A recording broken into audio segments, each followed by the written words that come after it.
Hello and welcome to code with RSV. आज की video में हम लीड कोड की problem number 98 validate binary search tree को सॉल्व करेंगे। हम देखेंगे कि इस प्रॉब्लम को हम कैसे अप्रोच कर सकते हैं और सी शार्प में इसका सॉल्यूशन कैसे राइट कर सकते हैं। चलिए स्टार्ट करते हैं सबसे पहले इसकी प्रॉब्लम स्टेटमेंट के साथ। तो इस प्रॉब्लम में हमें एक बाइनरी ट्री का रूप दे रखा होता है और हमें ट्रू या फॉल्स रिटर्न करना होता है इस बेस पे कि क्या ये बाइनरी ट्री एक बाइनरी सर्च ट्री है। तो बाइनरी सर्च ट्री एक अपने आप में डेटा स्ट्रक्चर होता है जिसका ये काम होता है कि हम कुछ एलिमेंट्स को एक ट्री की फॉर्म में स्टोर कर सकें और वो सॉर्टेड ऑर्डर में हम रिटर्न कर सकें इजीली। तो एक वैलिड बाइनरी सर्च इस तरीके से डिफाइन होता है। किसी भी वैलिड बाइनरी सर्च ट्री में जो हमारी हेड नोड है उसके लेफ्ट सब ट्री में सिर्फ वो नोड्स होंगी जो कि हेड नोड की वैल्यू से कम है। अगर हेड नोड की वैल्यू 5 है तो लेफ्ट में 5 से ऊपर वैल्यू नहीं आ सकती, इवन 5 भी नहीं आ सकती। वैल्यूज इसमें 5 से नीचे ही आनी चाहिए लेफ्ट एंड पे। एंड राइट सब ट्री में सिमिलरली 5 से बड़ी वैल्यू सिर्फ आनी चाहिए। तो लेफ्ट में लेस देन 5 ये वैल्यूज होंगी सारी और इसके राइट में ग्रेटर देन 5 ये सारी वैल्यूज होंगी। ये इसकी डेफिनेशन होती है। एंड अगेन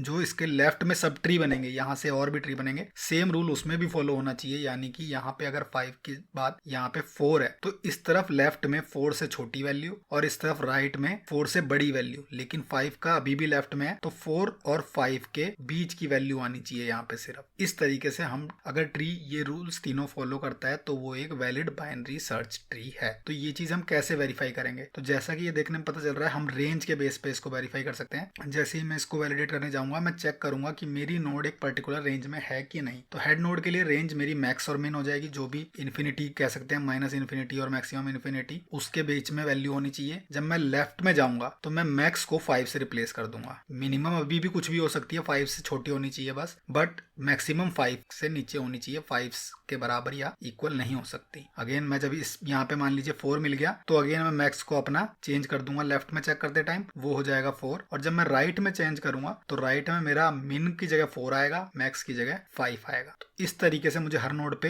एक तो कंडीशन वेरीफाई करनी है कि ये मेरे रेंज के अंदर है कि नहीं, एंड देन रिकर्सिवली मुझे उसके लेफ्ट और राइट में मिन और मैक्स चेंज करके अपने हिसाब से सेंड कर देनी है। इतना सिंपल इसका सॉल्यूशन है। हम इजीली इसको रिकर्जन के थ्रू कर सकते हैं। तो चलिए एक बार सी शार्प में इसका कोड राइट करके देखते हैं कि कैसे रिकर्सिवली मैं इसको चेक करूंगा। तो यहाँ पे मैं सिंपली रिटर्न कर दूंगा कि वैलिडेट इन रेंज। मुझे अपने रूट को बस चेक करना है कि वो इस रेंज में है कि नहीं। यहाँ पे यूजुअली मैं int डॉट मिन वैल्यू और int डॉट मैक्स वैल्यू लेता, बट क्योंकि इसके कंस्ट्रेंट्स में हमें मेंशन कर रखा है कि इवन int डॉट मिन वैल्यू एक वैलिड वैल्यू है, तो मुझे लेना पड़ेगा उससे भी बड़ा रेंज जो कि होगा लॉन्ग डॉट मिन वैल्यू, जो कि 64 बिट के इंटीजर्स होते हैं, लॉन्ग डॉट मैक्स वैल्यू।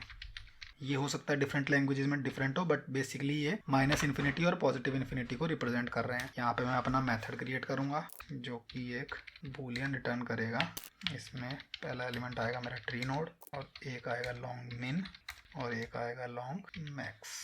तो अगर मेरे पास बेसिक केसेस पहले मैं चेक करूँ तो अगर हेड नल है तो मुझे ट्रू रिटर्न करना है, क्योंकि वैलिड बाइनरी सर्च ट्री में कहीं ना कहीं पे जाके मुझे हेड नल मिलेगा ही जब मैं लीफ नोड से आगे बढ़ूंगा। तो उस केस में मुझे फॉल्स नहीं ट्रू रिटर्न करना है, क्योंकि इससे मेरा BST, अगर मैं एक एम्प्टी ट्री की भी बात करूं तो वो भी एक वैलिड बाइनरी सर्च ट्री है, क्योंकि कंडीशंस जो मैं मानी थी कि लेफ्ट में सारी नोड्स कम होनी चाहिए, राइट में सारी नोड्स ग्रेटर होनी चाहिए, वो अब भी एक तरीके से सेटिस्फाई हो रही है, क्योंकि कोई भी नोड ही नहीं है तो कोई नोड उस कंडीशन को ब्रीच ही नहीं कर रही है। इसके बाद अगर मेरे पास नल नहीं है तो इसकी वैल्यू को मैं कंपेयर कर लूंगा।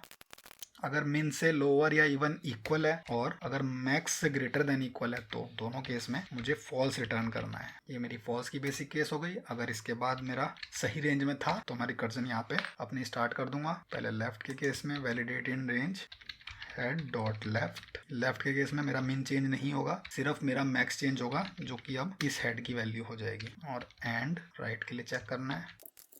इस केस में मेरा मिन चेंज हो जाएगा, मिन में हेड की वैल्यू जाएगी और मैक्स मेरा एज इट इज जाएगा। ये सिंपल इतना सा सॉल्यूशन है इसका। हम इजीली रिकर्जन के थ्रू इसको इम्प्लीमेंट कर रहे हैं। तो चलिए इसको एक बार रन करके देखते हैं। तो यहाँ पे मेरे सारे केसेस पास हो रहे हैं और अगर मैं इसको सबमिट करके देखूँ तो ये मेरा एक वैलिड सबमिशन भी है। तो इस तरीके से रिकर्जन का यूज करके मैं इस प्रॉब्लम को इजीली सॉल्व कर सकता हूँ। अगर इसकी टाइम कॉम्प्लेक्सिटी और स्पेस कॉम्प्लेक्सिटी की बात करें तो दोनों ही ON है, जो कि होगी इस ट्री की नंबर ऑफ नोड्स। क्योंकि रिकर्जन यूज कर रहा हूँ तो ON मेरी स्पेस कॉम्प्लेक्सिटी होगी ही। एंड अगेन हर नोड को मेरे को 1 by 1 प्रोसेस करना है तो टाइम कॉम्प्लेक्सिटी ON आएगी। तो अगर आपको ये वीडियो अच्छी लगी तो इसे लाइक करें और ऐसी और वीडियोस के लिए चैनल को सब्सक्राइब करें।